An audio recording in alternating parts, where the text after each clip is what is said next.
하나님 말씀 예레미야애가 3장 40절부터 54절까지 말씀입니다. 예레미야애가 3장 40절부터 54절까지 한 절씩 같이 교독하겠습니다. 우리가 스스로 우리의 행위들을 조사하고 여호와께로 돌아가자. 우리의 마음과 손을 아울러 하늘에 계신 하나님께 들자. 우리의 범죄함과 우리의 반역함을 주께서 사하지 아니하시고 진노로 자신을 가리시고 우리를 추격하시며 죽이시고 긍휼을 베풀지 아니하셨나이다. 주께서 구름으로 자신을 가리사 기도가 상달되지 못하게 하시고 우리를 온 나라 가운데서 쓰레기와 폐물로 삼으셨으므로 우리의 모든 원수들이 우리를 향하여 그들의 입을 크게 벌렸나이다. 두려움과 함정과 파멸과 멸망이 우리에게 임하였도다. 딸 내 백성의 파멸로 말미암아 내 눈에는 눈물이 시내처럼 흐르도다. 내 눈에 흐르는 눈물이 그치지 아니하고 쉬지 아니하며 여호와께서 하늘에서 살피시고 돌아보실 때까지니라. 나의 성읍의 모든 여자들을 내 눈으로 보니 내 심령이 상하는도다. 나의 원수들이 이유 없이 나를 새처럼 사냥하는도다. 함께 읽겠습니다. 그들이 내 생명을 끊으려고 나를 구덩이에 넣고 그 위에 돌을 던지며 물이 내 머리 위로 넘치니 내가 스스로 이르기를 이제는 멸절되었다 하도다. 아멘. 오늘 본문의 말씀은 심판과 징계의 시간을 맞닥뜨리고 있는 유다 백성이 지금 해야 할 일이 무엇인가에 관한 내용이 이제 오늘 본문에 주요하게 등장을 하는데요. 몇 가지만 좀 함께 살펴보도록 하겠습니다. 40절 말씀, 40절 같이 읽겠습니다. 시작. 우리가 스스로 우리의 행위들을 조사하고 여호와께로 돌아가자. 예레미야가 심판과 징계 가운데 있는 유다 백성에게 가장 먼저 하자고 한 것은 무엇이냐면 40절에 우리가 스스로 우리의 행위를 조사하자. 스스로 우리가 어떻게 살았는지를 되돌아보자 라고 이야기를 하는 거죠. 그러니까 왜 이 이야기를 했냐 하면 북이스라엘이 주전 722년에 아수르에 의해서 멸망을 했죠. 멸망을 하고 나서 유다 백성들이 한 일은 아무것도 없었어요. 그러니까 동일하게 하나님 한 분을 섬기지 않고 하나님도 함께 섬겼던 우상 숭배가 북이스라엘 백성들에게 있었고 또 그들은 여전히 하나님의 말씀 돌아오라고 이야기했던 북이스라엘에서 사역했던 선지자들의 호소를 듣지 않았죠. 아모스 그리고 호세아의 이야기를 전혀 듣지 않았어요. 그리고 그들은 스스로 여호사밧 2세의 시대에 솔로몬 이후에 가장 큰 영토를 차지하게 되는 가장 강력한 나라를 이끌게 되었죠. 그런데 그때가 지난 이후로 이제 완전히 내리막길을 걷게 되거든요. 그때 그들에게 있었던 것이 무엇이냐면 교만함이 그들에게 있었죠. 그들도 똑같이 호세아와 아모스 선지자의 돌아오라고 이야기했던 하나님의 메시지를 듣지 않고 내일을 생각하지 않는 삶을 살았죠. 그러니까 결국 유다 백성들이 범했던 네 가지 죄악을 똑같이 범했던 거예요. 유다 백성들이 반추했더라면 그러니까 북이스라엘 멸망을 보고 그들의 모습을 반면교사 삼아서 그들이 반추하는 인생을 살기 시작했다면 이제 이런 일이 없었겠지만 그러나 그 일이 이루어지지 않았죠. 예레미야는 남한국의 16대 왕이었던 요시야 시대부터 사역을 했어요. 그나마 요시야가 신앙개혁을 일으켰던 주요한 선왕 중에 한 명이었죠. 그러나 요시야가 죽은 이후에 등장했던 4명의 모든 왕들은 선왕과는 다른 인생을 살았고 다른 선택을 했죠.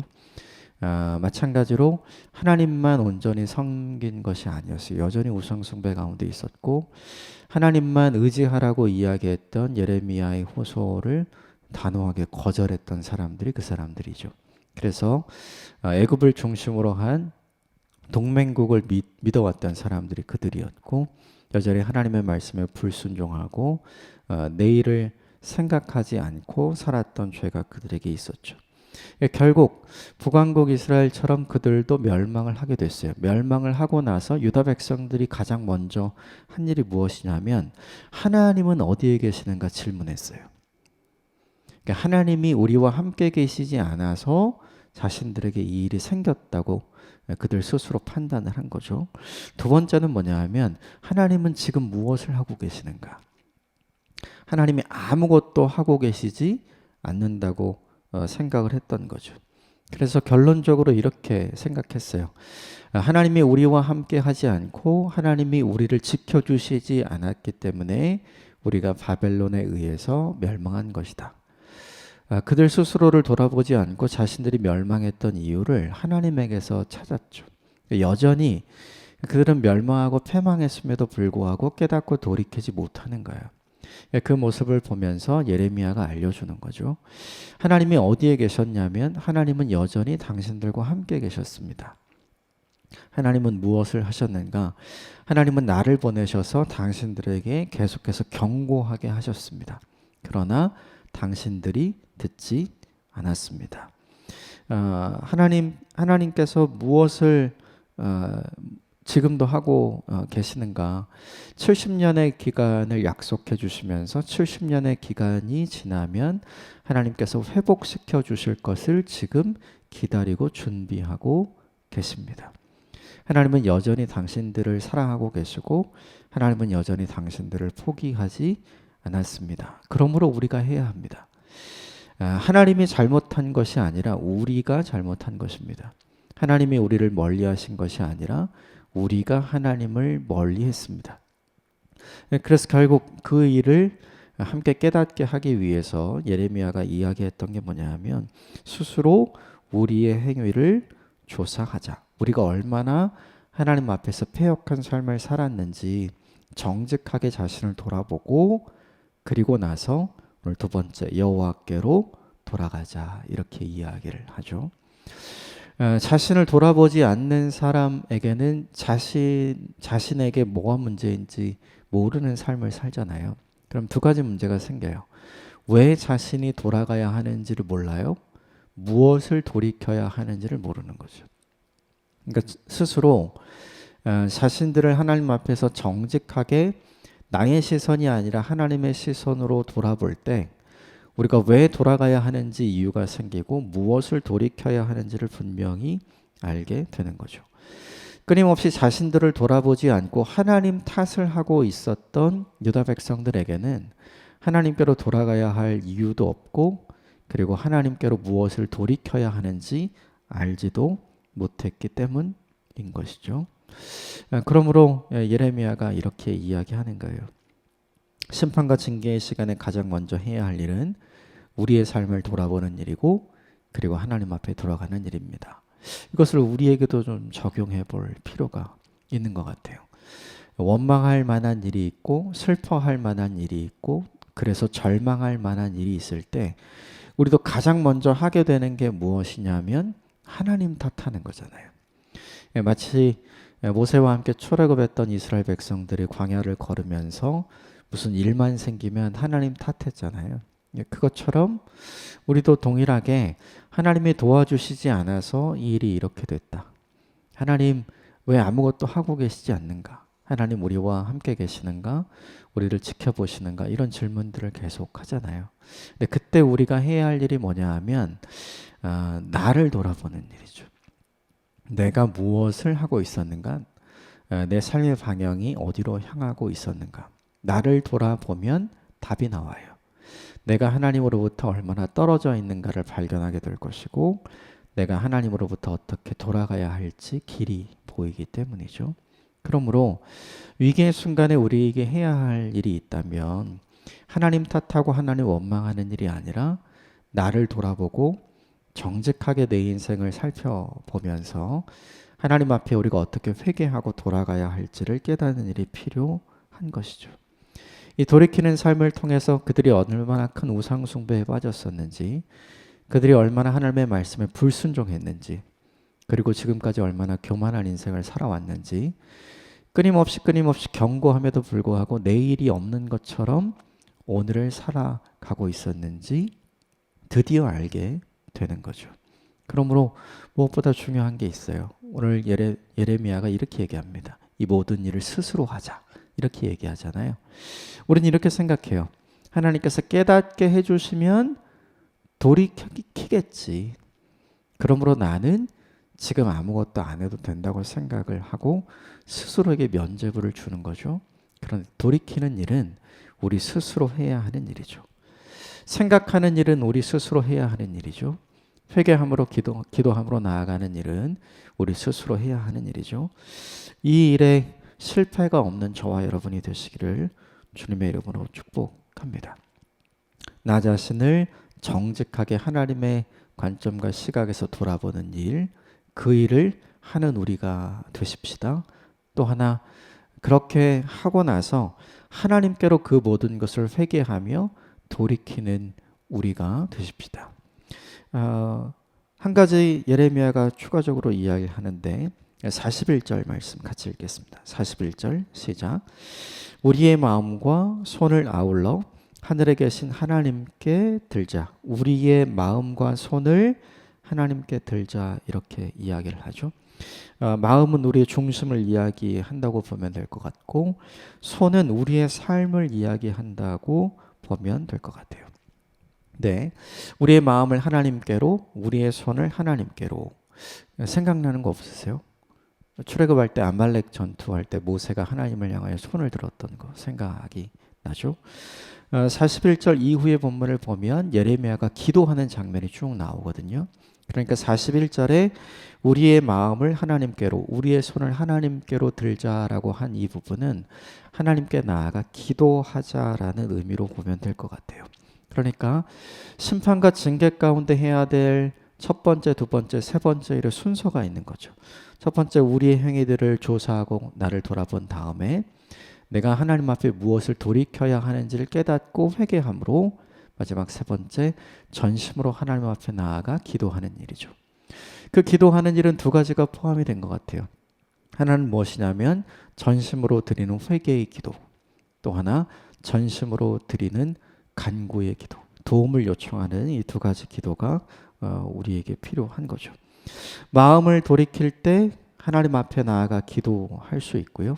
그리고 진심으로 회개하며 항복해서 하나님 앞에 나아갈 때 다시 하나님께 도움을 구할 수 있는 자격이 생기잖아요. 결국 41절의 말씀을 들어보면 진심으로 회개하고 진심으로 기도하면 예레미야가 희망으로 주는 메시지가 있는 거죠. 하나님이 우리를 어찌 돌아보지 않겠느냐. 예레미야가 이렇게 이야기했던 이유가 있죠. 그냥 유다 백성들의 죄에 대한 대가로 하나님의 심판과 징계를 하실 것이면 70년 이후에 회복의 약속을 하나님께서 예레미야를 통해 하실 필요가 없는 거죠. 그런데 하나님이 70년의 이 멸망의 기간, 패망의 기간을 두시고 다시 회복의 약속을 허락해 주셨다는 것은 하나님께서 아직 이스라엘 민족, 유다 백성들을 사랑하신다는 의미이고 그들을 포기하지 않는다는 의미이잖아요.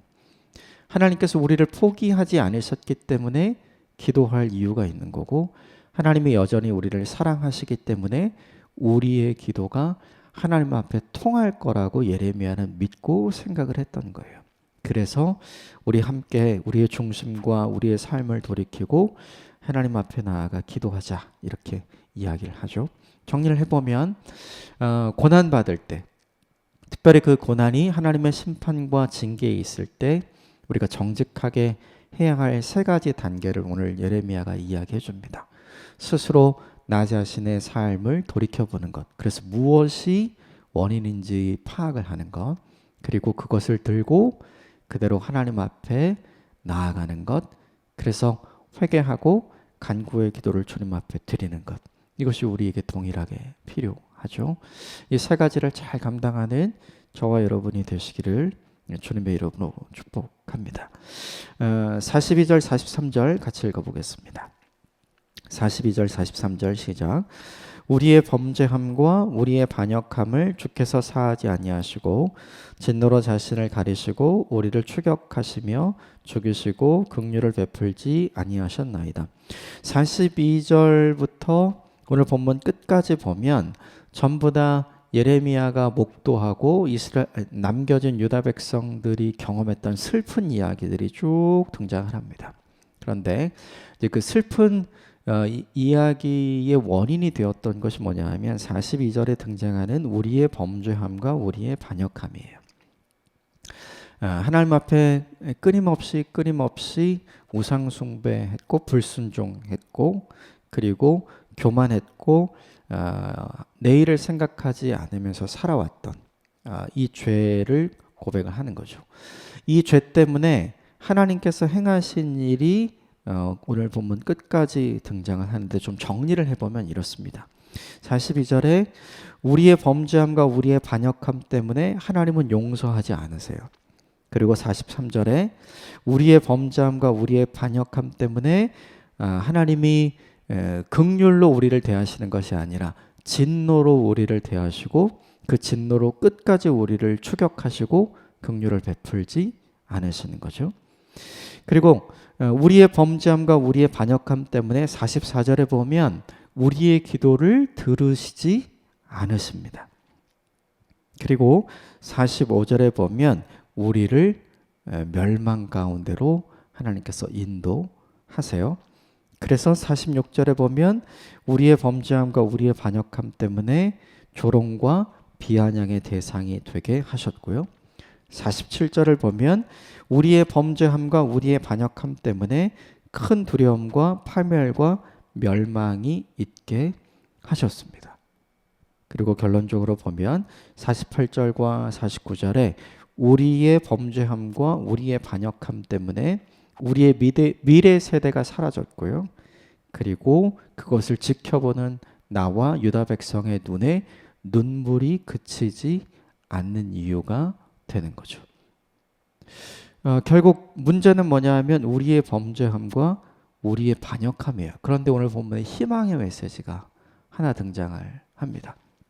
우리의 반역함과 우리의 범죄함 때문에 지금까지 42절부터 49절까지 있었던 모든 내용은 전부 다 힘들고 어려운 내용들 뿐이에요. 그런데 50절에 희망의 메시지가 하나 등장을 해요. 50절 같이 읽어보겠습니다. 시작. 여호와께서 하늘에서 살피시고 돌아보실 때까지니이다. 우리의 눈에 눈물이 있는 것, 용서가 없고 긍휼이 없고 기도를 듣지 않으시고 멸망만 있고 조롱과 비아냥만 있고 큰 두려움과 파멸과 멸망만 있고 더 이상 미래에 대한 희망이 없고 우리 눈에 눈물이 있는 그 시간이 하나님께서 돌아보실 때까지 그렇게 된다는 거예요. 이걸 거꾸로 하면 하나님께서 돌아보시기 시작하면 이것이 바뀔 수 있는 희망과 소망이 생기는 거죠. 그러면 하나님께서 이것을 살펴보시고 언제 돌아보시는가?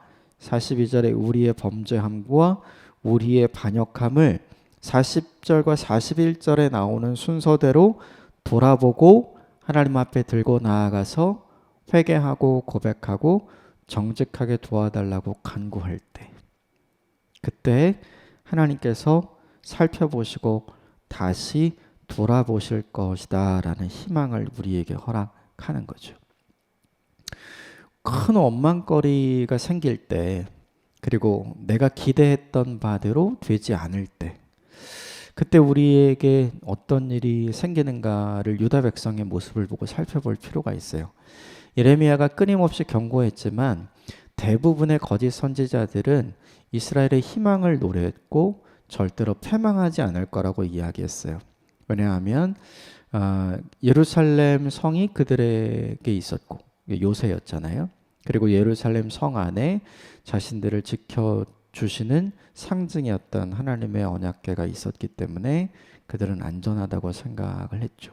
또 그들 스스로 여전히 우상 숭배에 빠져 있었지만 하나님도 함께 예배하고 섬기는 사람이었거든요. 그러니까 하나님께 예배하는 자들을 하나님이 지켜주실 것이다. 그들은 그렇게 스스로 생각을 하고 있었던 거죠. 그런데 그 모든 것이 빗나갔잖아요. 모든 것이 자신들의 기대처럼 되지 않았잖아요. 그러니까 원망이 더 커졌던 거예요. 하나님은 어디에 계시는가? 하나님은 무엇을 하고 계시는가? 왜 우리를 돌보지 않으셔서 이렇게 되었는가? 모든 원인을 자신들에게서 찾지 않고 하나님께 찾았던 것이죠. 그런 상황에서 가장 하기 힘든 게 뭐냐 하면 나를 돌아보는 일이고요. 하나님께 다시 나아가 기도하는 일이 가장 하기 힘든 일이죠. 그런데 오늘 예레미야는 어떻게 얘기하는가요? 바로 그때가 나를 돌아보아야 할 때이고 바로 그때가 하나님께 돌아가야 할 때이며 바로 그때가 기도할 때이다. 이렇게 이야기를 하는 거죠. 우리도 이런 경험이 있는 것 같아요. 내가 정말 기대하고 바랬던 것이 이루어지지 않을 때 큰 원망이 우리에게 찾아오잖아요. 그때 나를 돌아보기 힘들고 그리고 하나님 앞에 나아가 간구하기 참 힘들잖아요. 근데 바로 그때가 그 일을 해야 할 때이다. 오늘 본문이 알려줘요. 왜냐하면 그 일을 할 때 하나님이 우리를 돌아보기 시작할 것이고 바로 그 일을 할 때 하나님이 우리를 살펴보기 시작할 것이기 때문에 그래요. 하나님이 돌아보시기 시작하고 하나님이 살펴보시기 시작하면 42절부터 49절까지 있던 내용이 모두 다 거꾸로 되는 거죠. 용서가 없으셨던 하나님께서 다시 용서해 주시는 하나님으로 바뀌는 거예요. 진노를 베푸셨던 하나님께서 다시 긍휼을 베푸시는 하나님으로 바꾸시는 거죠. 우리의 기도를 듣지 않으시는 하나님께서 우리의 기도를 다시 들어 응답해 주시는 하나님으로 바뀌시는 것이고 우리에게 멸망을 경험하게 하셨던 하나님께서 우리에게 회복을 경험하게 하시는 하나님으로 바뀌게 되는 거고요. 조롱과 비아냥의 대상이 됐던 우리를 다시 영광과 존귀로 하나님께서 올려주시는 것 경험하게 될 거고요. 그리고 큰 두려움이 아니라 하나님께서 주시는 자신감을 가지고 살아가는 인생이 될 것이고요. 그리고 미래가 없어진 것이 아니라 다시 미래를 소망하고 꿈꿀 수 있는 세대가 될 것이고 무엇보다 현실을 보고 눈물을 흘리는 것이 아니라 하나님께서 우리에게 주시는 소망 때문에 기쁨으로 하나님을 찬양할 수 있는 믿음의 사람이 될 수 있는 것이죠. 그러므로 오늘 함께 나눴던 40절과 41절의 세 가지를 잘 하면 50절에 하나님께서 우리를 살피시고 돌아보시는 때가 빨리 오는 거예요. 이걸 하지 않으면 그때가 빨리 오지 않게 되는 것이죠. 결국 우리가 하나님께 어떻게 해야 되는지를 이 본문이 우리에게 보여주는 것 같아요. 부모가 자녀를 대할 때 빨리 돌이켜서 항복하고 부모에게로 돌아오는 자녀에게 부모가 어떤 모습을 보여주는가를 생각하면 답이 너무나 쉽게 나오는 것 같아요. 화는 나죠. 그리고 마음에 풀어지지 않는 것도 있죠. 그런데 진심으로 자기 자신을 돌아보고 뉘우치고 부모에게 돌아와서 고백하는 자녀를 볼 때 마음이 풀어지기 시작하잖아요. 그래서 결국 닫힌 마음을 다시 열게 되는 부모의 모습과 마음을 우리가 알고 있고 경험하기도 하잖아요. 오늘 본문의 하나님이 그런 하나님이신 거죠. 하나님은 모든 것을 살피고 하나님이 모든 것을 돌이키는 날을 빨리 오게 하는 것 누구에게 달려 있냐면 그것은 우리에게 달려 있는 것이죠. 결국 50절이 우리에게 다시 회복의 메시지를 줍니다. 마지막으로 한 가지만 더 보고 싶은 것은 예레미야가 이렇게 가슴 아픈 이유가 무엇인가? 이렇게 절절하게 우리 스스로 돌이켜야 하고 그리고 하나님 앞에 나아가야 하고 지금이라도 회개하고 하나님 앞에 간구해야 한다라고 눈물을 흘리면서 이야기하는 이유가 무엇일까? 생각해 보면 간단한 것 같아요. 하나님의 마음이 있는 거죠. 진심으로 유다 백성을 살리고 싶었던 하나님의 마음이 누구에게도 있는 거냐면 진심으로 예레미야에게도 있는 거죠. 이걸 보면 사람이 하나님의 마음을 품는 것이 가능한가? 가능한 것 같아요. 우리 마음에 하나님의 마음으로 충만했던 시간이 있었잖아요. 그것을 생각해 보면 우리에게도 충분히 가능한 일인 거죠. 예레미야가 이런 슬픔의 눈물을 계속해서 흘릴 수밖에 없었던 이유, 유다 백성을 진심으로 살리고 싶었기 때문이고, 그리고 유다 백성을 향한 하나님의 마음을 갖고 있었기 때문이죠. 이 마음이 저와 여러분의 마음에도 있게 되기를 주님의 이름으로 축복합니다. 오늘 몇 가지를 좀 함께 나눴어요. 심판과 징계의 시간에 우리가 해야 할 일이 있는데 스스로 우리의 행위를 조사해서 돌이켜보는 것. 그래서 하나님 뭐하고 계셨냐고 원망하는 것이 아니라 내가 그 하나님께 어떻게 했는지를 돌아보는 것. 그리고 그 내용을 가지고 하나님 앞에 돌아가는 것. 돌아가서 회개하고 도와달라고 간구하는 그 일이 우리에게 필요합니다. 이 일을 잘 감당하는 저와 여러분이 되시기를 주님의 이름으로 축복합니다. 바로 그 일을 하면 지금 현재 여러 가지 고난이 유다 백성들에게 있지만 반드시 올 게 뭐냐 하면 하나님의 살피시고 돌이키실 그날이 올 것이라고 소망하고 기대하고 있죠. 그러므로 우리가 돌이키면, 우리가 다시 하나님 앞에 나아가면 우리를 회복시켜 주시고 다시 소망과 희망을 주시는 하나님의 은혜를 경험하게 될 거라고 오늘 예레미야가 이야기합니다. 이 소망을 품은 저와 여러분이 되셨으면 좋겠어요. 그리고 마지막, 예레미야가 이렇게 끊임없이 눈물을 흘릴 수밖에 없었던 이유, 진심으로 유다 백성을 살리고 싶었던 하나님 아버지의 마음이 예레미야에게 있었기 때문이죠. 오늘 하루 우리를 향한 이 하나님의 마음을 품고 살아가는 복되고 귀한 날이 되기를 바랍니다. 함께 기도하겠습니다.